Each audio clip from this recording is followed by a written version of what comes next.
Vladimir Ilyich Ulyanov, जिन्हें Lenin के नाम से भी जाना जाता है, 22 अप्रैल 1870 21 जनवरी 1924, एक रूसी साम्यवादी क्रांतिकारी, राजनीतिज्ञ तथा राजनीतिक सिद्धांतकार थे।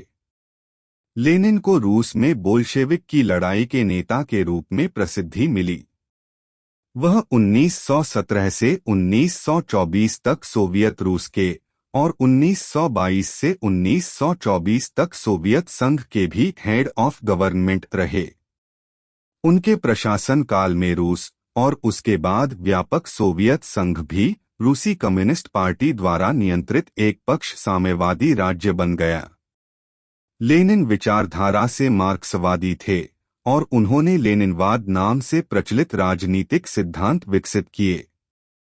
सिम्बिर्स्क में एक अमीर मध्यम वर्गीय परिवार में पैदा हुए। 1887 में जब उनके बड़े भाई को मौत की सजा मिली तो उन्होंने रूस की क्रांतिकारी समाजवादी राजनीति को गले लगाया। रूसी साम्राज्य की जार सरकार के विरोध में भाग लेने पर उन्हें कज़न इंपीरियल विश्वविद्यालय से निकाल दिया गया और फिर उन्होंने अगले वर्षों में कानून की डिग्री प्राप्त की। वह 1893 में सेंट पीटर्सबर्ग में चले गए और वहां एक वरिष्ठ मार्क्सवादी कार्यकर्ता बन गए।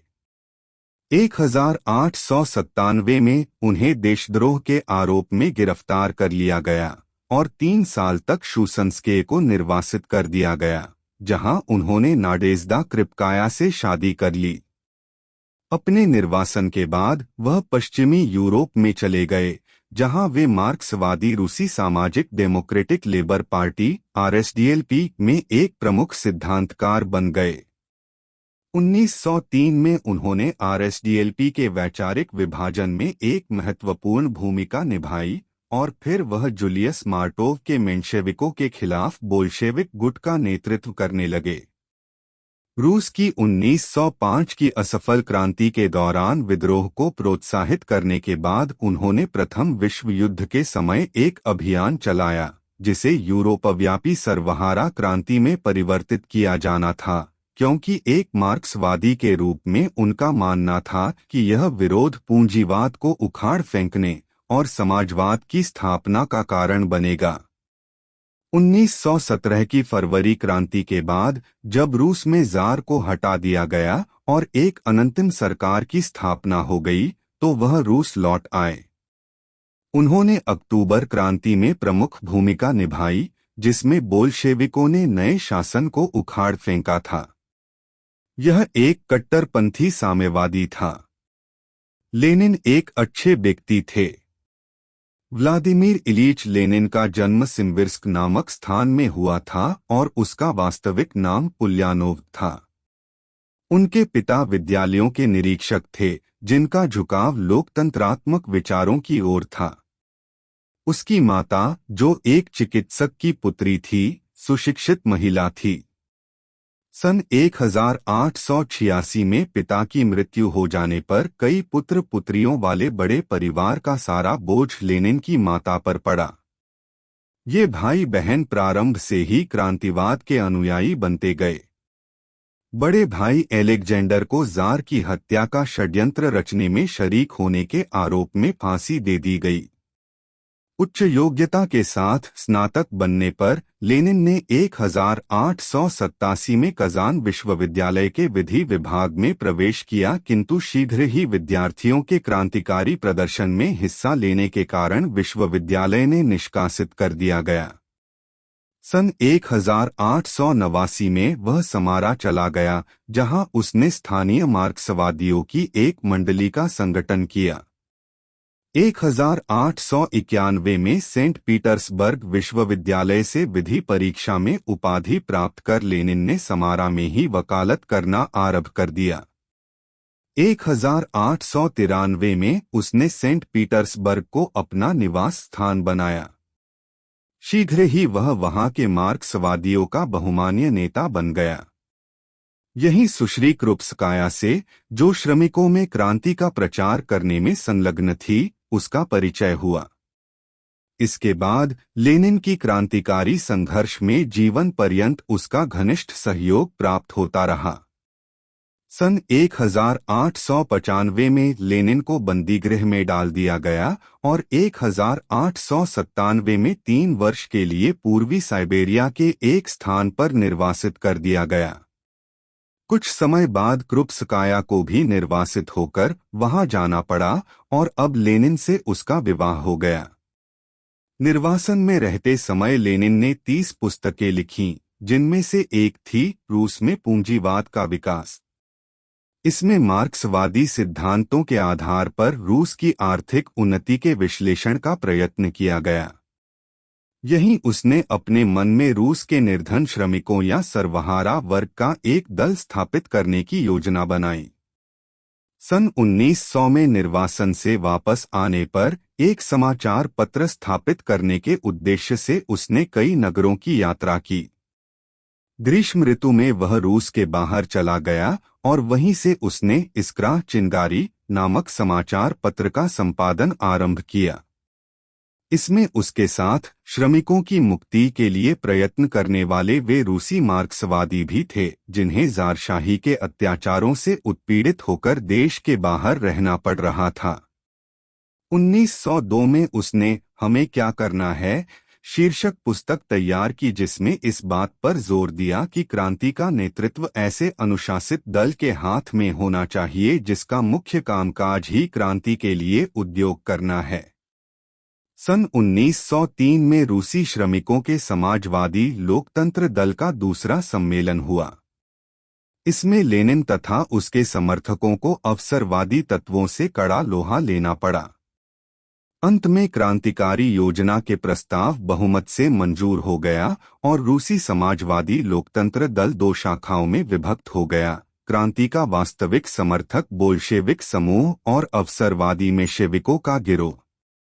सन 1905-07 में उसने रूस की प्रथम क्रांति के समय जनसाधारण को उभारने और लक्ष्य की ओर अग्रसर करने में बोल्शेविकों के कार्य का निर्देशन किया। अवसर मिलते ही नवंबर 1905 में वह रूस लौट आया। सशस्त्र विद्रोह की तैयारी कराने तथा केंद्रीय समिति की गतिविधि का संचालन करने में उसने पूरी शक्ति से हाथ बंटाया और कारखानों तथा मिलों में काम करने वाले श्रमिकों की सभाओं में अनेक बार भाषण किया। प्रथम रूसी क्रांति के विफल हो जाने पर लेनिन को फिर देश से बाहर चले जाना पड़ा। जनवरी 1912 में सर्व रूसी दल का सम्मेलन प्राग में हुआ। लेनिन के निर्देश से सम्मेलन ने क्रांतिकारी समाजवादी लोकतंत्र दल से मेंशेविकों को निकाल बाहर किया। इसके बाद लेनिन के क्रैको नामक स्थान में रहकर दल के पत्रक प्रावदा का संचालन करने, उसके लिए लेख लिखने और चौथे राज्य ड्यूमा के बोल्शेविक दल का निर्देशन करने में अपने आप को लगाया। सन 1913 से 14 में लेनिन ने 2 पुस्तकें लिखीं, राष्ट्रीयता के प्रश्न पर समीक्षात्मक विचार तथा राष्ट्रों का आत्मनिर्णय करने का अधिकार। पहली में उसने बूर्जवा लोगों के राष्ट्रवाद की तीव्र आलोचना की और श्रमिकों की अंतर्राष्ट्रीयता के सिद्धांतों का समर्थन किया। दूसरी में उसने यह मांग की कि अपने भविष्य का निर्णय करने का राष्ट्रों का अधिकार मान लिया जाए। उसने इस बात पर बल दिया कि गुलामी से छुटकारा पाने का प्रयत्न करने वाले देशों की सहायता की जाए। प्रथम महासमर के दौरान लेनिन के नेतृत्व में रूसी साम्यवादियों ने सर्वहारा वर्ग की अंतर्राष्ट्रीयता का, साम्राज्यवादी युद्ध के विरोध का झंडा ऊपर उठाया। युद्धकाल में उसने मार्क्सवाद की दार्शनिक विचारधारा को और आगे बढ़ाने का प्रयत्न किया।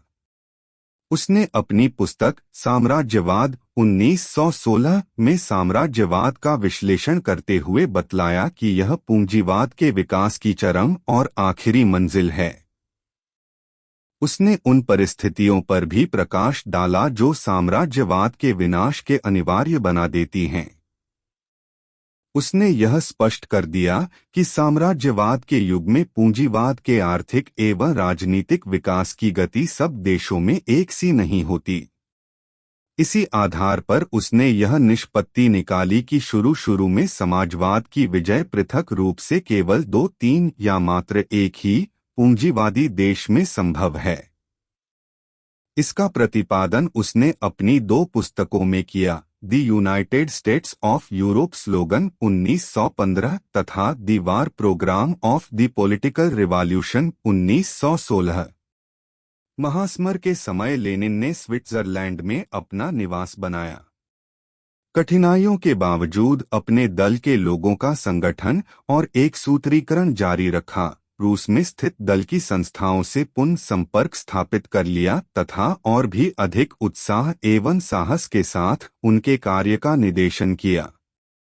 फरवरी-मार्च 1917 में रूस में क्रांति का आरंभ होने पर वह रूस लौट आया। उसने क्रांति की व्यापक तैयारियों का संचालन किया और श्रमिकों तथा सैनिकों की बहुसंख्यक सभाओं में भाषण कर उनकी राजनीतिक चेतना बढ़ाने और संतुष्ट करने का प्रयत्न किया। जुलाई 1917 में क्रांति विरोधियों के हाथ में सत्ता चली जाने पर बोल्शेविक दल ने अपने नेता के अज्ञातवास की व्यवस्था की। इसी समय उसने द स्टेट एंड रिवॉल्यूशन, राज तथा क्रांति नामक पुस्तक लिखी और गुप्त रूप से दल के संगठन और क्रांति की तैयारियों के निर्देशन का कार्य जारी रखा। अक्टूबर में विरोधियों की कामचलाऊ सरकार का तख्ता उलट दिया गया और 7 नवंबर 1917 को लेनिन की अध्यक्षता में सोवियत सरकार की स्थापना कर दी गई। प्रारंभ से ही सोवियत शासन ने शांति स्थापना पर बल देना शुरू किया। जर्मनी के साथ उसने संधि कर ली, जमींदारों से भूमि छीनकर सारी भूसंपत्ति पर राष्ट्र का स्वामित्व स्थापित कर दिया गया, व्यवसायों तथा कारखानों पर श्रमिकों का नियंत्रण हो गया और बैंकों तथा परिवहन साधनों का राष्ट्रीयकरण कर दिया गया। श्रमिकों तथा किसानों को पूंजीपतियों और जमींदारों से छुटकारा मिला और समस्त देश के निवासियों में पूर्ण समता स्थापित कर दी गई।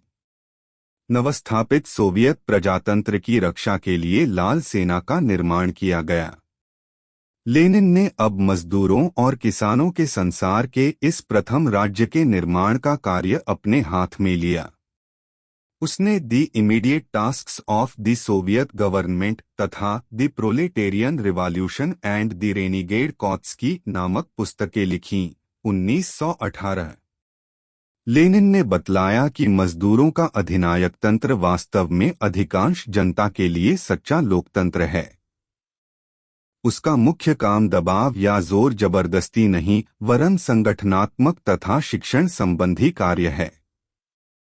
बाहरी देशों के सैनिक हस्तक्षेपों तथा गृहकलह के 3 वर्षों 1928 से 20 में लेनिन ने विदेशी आक्रमणकारियों तथा प्रतिक्रांतिकारियों से दृढ़तापूर्वक लोहा लेने के लिए सोवियत जनता का मार्गदर्शन किया। इस व्यापक अशांति और गृहयुद्ध के समय भी लेनिन ने युद्ध काल से हुई देश की बर्बादी को दूर कर स्थिति सुधारने, विद्युतीकरण का विकास करने, परिवहन के साधनों के विस्तार और छोटी छोटी जोतों को मिलाकर सहयोग समितियों के आधार पर बड़े फार्म स्थापित करने की योजनाएं आरंभ कर दी। उसने शासनिक यंत्र का आकार घटाने, उसमें सुधार करने तथा खर्च में कमी करने पर बल दिया। उसने शिक्षित और मनीषी वर्ग से किसानों, मजदूरों के साथ सहयोग करते हुए नए समाज के निर्माण कार्य में सक्रिय भाग लेने का आग्रह लिया। जहां तक सोवियत शासन की विदेश नीति का प्रश्न है, लेनिन ने अविकल रूप से शांति बनाए रखने का निरंतर प्रयत्न किया। उसने कहा कि हमारी समस्त नीति और प्रचार का लक्ष्य यह होना चाहिए कि चाहे कुछ भी हो जाए, हमारे देशवासियों को युद्ध की आग में न झोंका जाए।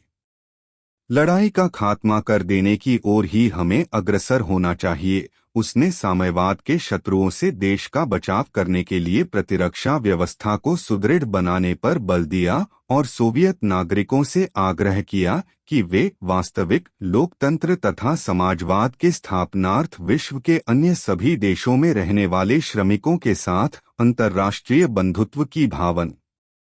उनके शव को एम्बाम किया गया और वो आज भी मॉस्को के रेड स्क्वेयर में रखा है। 20वीं सदी की सबसे महत्वपूर्ण और असरदार शख्सियतों में गिने जाने वाले लेनिन की मौत के बाद उनकी पर्सनैलिटी ने बड़े तबके पर गहरा असर डाला। साल 1991 में सोवियत संघ के बिखरने तक उनका खासा असर जारी रहा। मार्क्सवाद लेनिनवाद के साथ उनकी वैचारिक अहमियत काफी रही और अंतर्राष्ट्रीय कम्युनिस्ट मूवमेंट में उनका खास स्थान रहा। हालांकि उन्हें काफी विवादित और भेदभाव फैलाने वाला नेता भी माना जाता है।